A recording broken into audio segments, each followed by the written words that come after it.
Hi, I'm glad you could join me today. Thought today we'd just do a beautiful little painting. It has a lot of beautiful colors in it, and we'll have a good time. So let's start out and have them run all the colors across the screen that you need to do this painting, and they'll come across in exactly the same order as I have them on my palette. While they're doing that, let's go on up here. Now, I've already covered the canvas with a thin, even coat of the liquid white. It's all wet and slick, and it's ready to go too. So let's do it. I'm going to start out today with the smallest little touch of the Indian yellow and a little bit of bright red. Just mix these on a brush. A very, very small amount. Okay, let's go right up in here. And I think I'll put a little more of the red. Oh yeah, shoot, let's do a nice one today. Just let this sort of bounce around a little bit. Like so. Okay, and maybe it just goes right on wandering off over there. We don't care. What the heck? What the heck? Now then, wash the brush, and we wash him with odorless thinner. And take out all your hostilities. Just have a good time doing that. Midnight black. Midnight black. Just tap some into the brush and a little bit of phthalo blue. The midnight black is very transparent, so it's a nice color to work with. Let's go right up in here. There we are. And just play a little bit of this right along in here, like so. I don't want to cover up this bright color. Just want to throw a little bit of the blue and the black here and there, like so. Thought maybe today we'll make some almighty clouds. Have some fun. Maybe some big mountains. I love to paint mountains. I lived in Alaska for so many years. I feel like that's really home. And I like to do mountains. Alaska has some of the most beautiful mountains in the world. Same old blue and black. Let's go right down here. Let's have a little bit of water. So we'll just do this. All right. You know, already there, we have a masterpiece for the Museum of Modern Art. We're ready. We could stop right there. Okay. Now I've got several brushes going here, so I'll take a clean 2-inch brush and very gently just blend some of these edges together a little bit. I'm not worried about doing a lot of blending today. Just a little. I'm going to take a small amount of the red and put right here. I want a little warmer glow. A little more red. A little touch more of the red. There. And just really scrub that into the canvas. It's going to be a bright one today. Okay, let's build a happy little cloud. And we'll use the 1-inch brush. Now, when you're doing this at home, you could use a 1-inch brush or a fan brush or 2-inch brush. It doesn't matter. Put a little bit of the bright red in there. We'll sparkle those clouds a little bit. Okay, let's go up here. Now then, decide where you want a happy little cloud to live. And just tiny little circles. Tiny little circles. And just begin working all that together. Tiny little circles. Don't let them get too big. And keep your brush moving. You'll have places where the paint's very thick, places where it's very thin, places there's no paint. Just let all those little things happen. Now then, top corner of the large brush and just sort of mix it up, blend it up. Blend it up. Then fluff it. Give it a little fluff. That lifts it up. And when you do this, if you pull up some little stringy things, don't worry about them, because when you blend it, they all go away.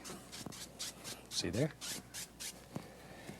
And when you're painting clouds like this, work in layers. Do the most distant layer first and then come forward. Always working forward. A little more of the red into the white, and maybe, yep, look at here. There's another happy little cloud, and he lives right there. Wherever you think a cloud ought to live, that's where he should live. Tell you what, maybe there's one that lives right here, and he just floats right down. Clouds are very free. They're one of the freest things in nature. They just float around and have a good time. There we go. Top corner of the large brush. Tiniest little circles. Give it a little fluff. There. Just fluff it up. Remember years ago, ladies used to tease their hair like this. Same principle. You just sort of fluff it up. Tease it. Just tease it. And then very gently blend the entire sky. Isn't that a fantastic way to make some great big billowing clouds? It works very well. Let's put some big mountains in this one. I'm going to take some black, some blue, and some alizarin crimson. Some alizarin crimson. Now, if you want to see what color you have, take a little white and put there, because that just looks black. See, and there you can tell. I want a little more crimson. I want it a little bit more into the purplish hue. That's better. Okay. Okay. Pull it out flat. Cut off a little roll of paint. Okay, let's go up here. Now, I have to make a big decision. Where does your big mountain live? I think he lives right there. See, when you put this lavender color over the yellow, you can get away with it, because when you mix lavender and yellow, it makes a nice brown. And you don't care if you got brown in your mountains. If you used too much blue, you'd have green mountains. And that'd be all right. But this looks a little better for what we're looking for today. There we go. And the only thing you're worried about is a nice top edge. You could really care less what's happening in here. Now then, let's take the old big brush and very gently pull this down. We'll have a ridge of mountains today. I like to do those. So just sort of pull it right down like this. And this is where you begin laying out your basic mountain shapes and angles, just like that. Just using brush strokes, like that. There.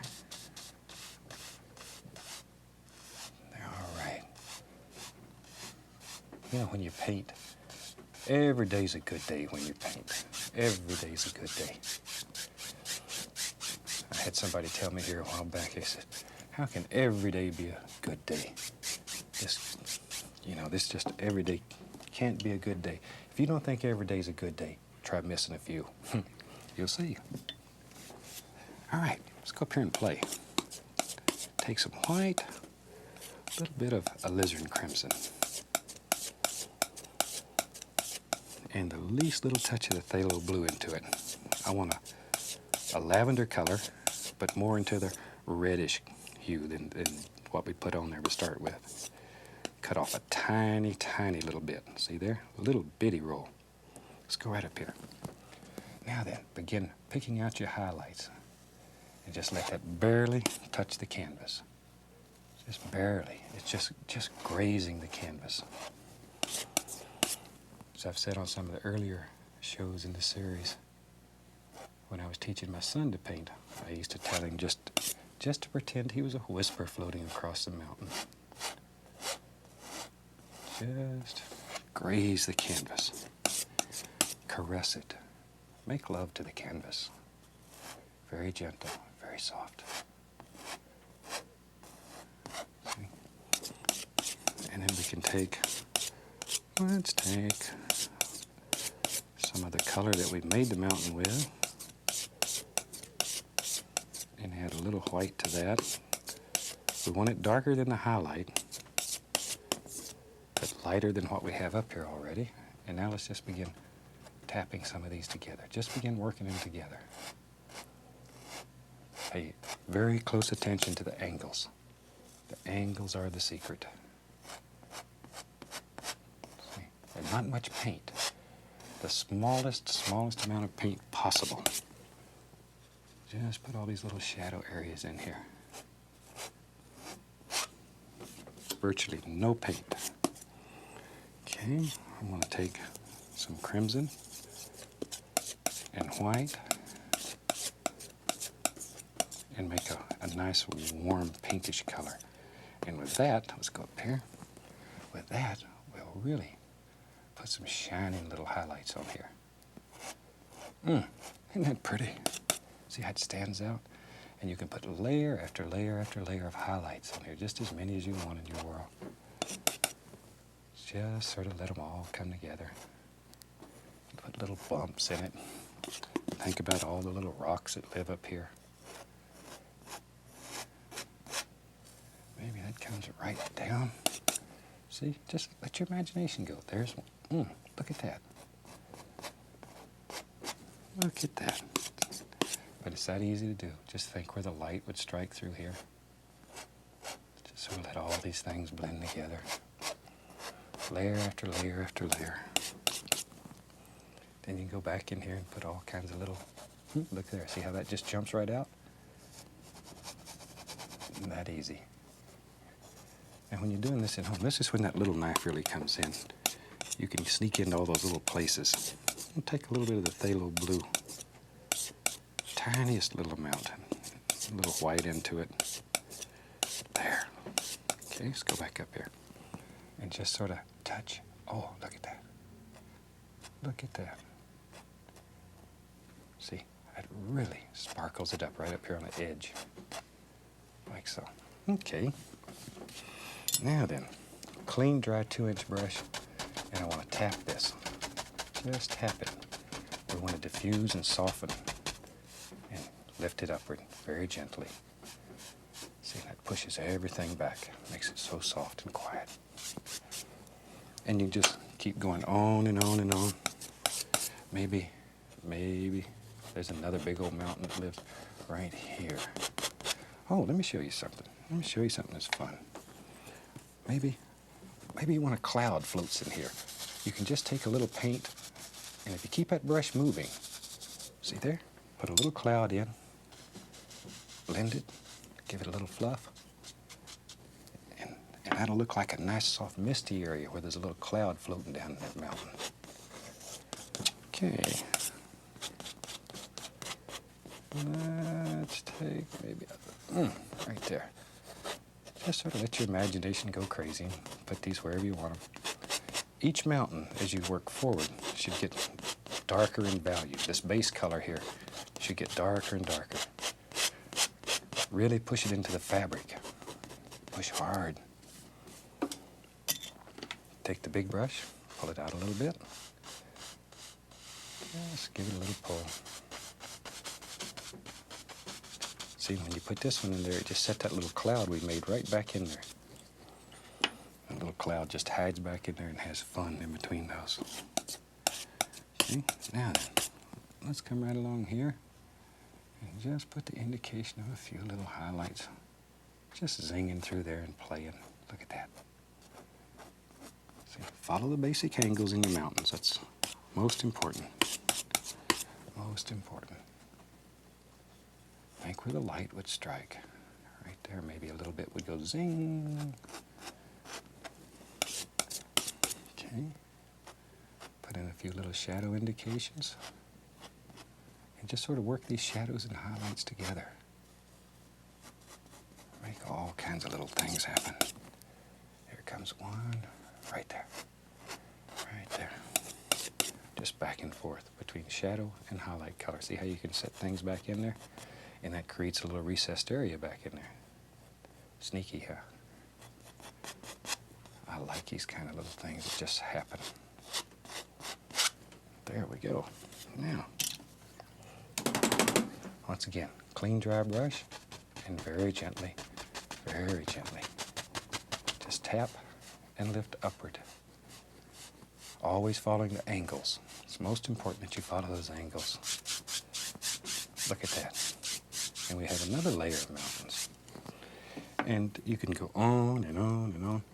I'll show you another one here. We'll take a little black and a little blue, a little more of the crimson. We just use a fan brush. Watch here. Watch here. Maybe there's a little bump that lives there. You can do these with a fan brush. There it is. Just fill that in. Maybe it comes. We don't care where it goes. Right on out like that. And a little bit of highlight. See there? Just take the fan brush.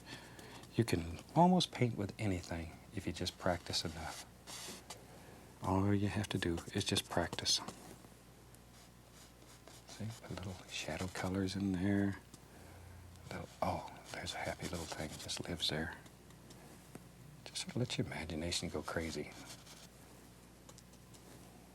There's a nice little, let that fan brush wiggle and play. All the little things happen. Okay, and we'll take our big brush and let's just tap this a little bit, just to soften it. Look at there. And that easy, you have a little rock. Now we have 3 layers of rocks here, mountains. And that creates a lot of distance in the painting. Each layer or each plane that you put in creates more and more distance in your painting. I'm going to take a little bit of the same old mountain color and maybe there's some happy little things that live back here and just, see? Now we're beginning to see some little distant trees. Just sort of touch it and give it a little snap upward. Just blip. Got to say those little funny sounds or it don't work. There we go. Bloop, bloop. All kinds of little things. Like that. Let me just clean the brush off in there, because all we're looking for in here is a good dark color. We don't care. Just a good dark color. It should reflect the colors that you've used in the painting already. That's a good dark color. All right, let me grab another fan brush here. I tell you what, I'm going to go right into some liquid white and then right into the titanium white. I'm looking for a paint that's a little bit thinner. And, no, let's really make it more interesting. Maybe there's a stone lives right there. See, stones need a little place to live too. We'll put a couple little stones there. I'm going to take a little of the dark sienna, a little white. Okay, cut off a little bit of paint. Okay, let's go right up here. And let's just put a little tiny bit of highlight on them stones. We want a little sun playing through here. Highlight the same side of the stone that you did on the mountain. Okay, now then, let's have some water. And the water's coming back here. It's coming back here, like so. Maybe it comes right here and goes poosh. Now, remember we put a little bit of liquid white in with the titanium white. We want to thin that down so it's thinner than the paint that's already on the canvas. If it's not thinner, then you're going to become a mud mixer. And then you're going to be unhappy with me. Okay, maybe when the water gets here, it hits this one and just goes doop, like that, and splashes over this way. Now, when it hits down here, there, see? Got all kinds of happy little splashes. Just, oh, look at that. Look at that. All those little things are happening right there. Maybe there's a little stone that lives under the water. There, it causes it to go. Bloop. All right, let's have some fun. Tell you what, I'm going to take the old 2-inch brush and go right into, we'll take some alizarin crimson, a tiny bit of phthalo blue, and a little bit of black. Okay, let's go right up here. Now I think, yep, let's just push and bend that. There's a happy little tree that lives right there. And we begin worrying about the lay of the land. And it comes right down in front of this water. There it is. Just like so. Okay. Maybe we'll just put a whole bunch of stuff right in here. What the heck? There it is. So you put your dark in so your light will show. A little more blue, a little more crimson. Touch of black. I know. Right there. Just sort of look at your painting and make big decisions where you think all these little things should live.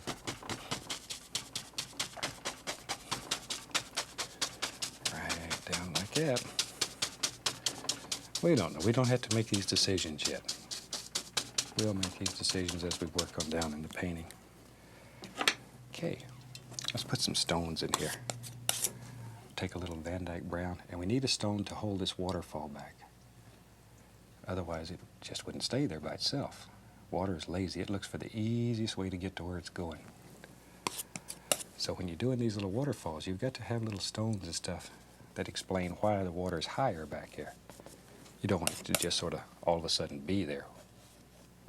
One of the basic rules of nature is that water will not climb a rock just so it'll fall and be pretty for you.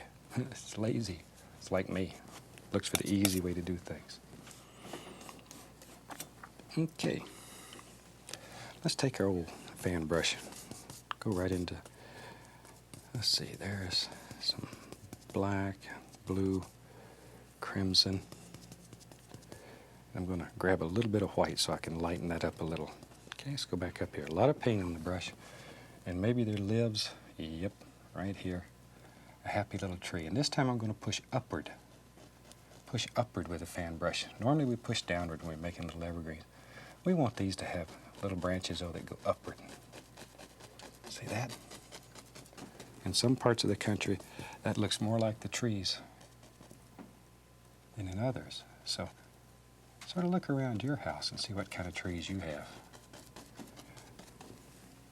I know I'm going to get a letter from somebody and they say, Bob, all I got's a maple tree in my yard. Well, you can put a maple tree in yours. There. Just put these little rascals wherever you want them. See, these look like little Christmas trees to me, and Christmas is always a happy time. There. Okay, just push upward, bend it upward, make all these little trees. Now, some of them that are a little closer, you might see little highlights. So I'll take the same old dirty brush, go into a little yellow and a little sap green. I want this quite dark because it's far away. Load it full. Now then, just put in a little indication of some green, still pushing upward. Not a whole bunch. You don't want to kill all the dark. There we go.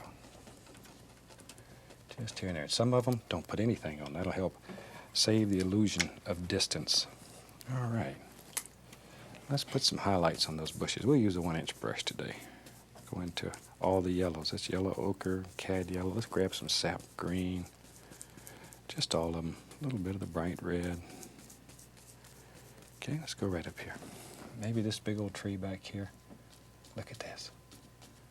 Just thousands of little leaves, that easy. But think about the shapes inside of the tree. Don't just hit it random. Don't hit it random.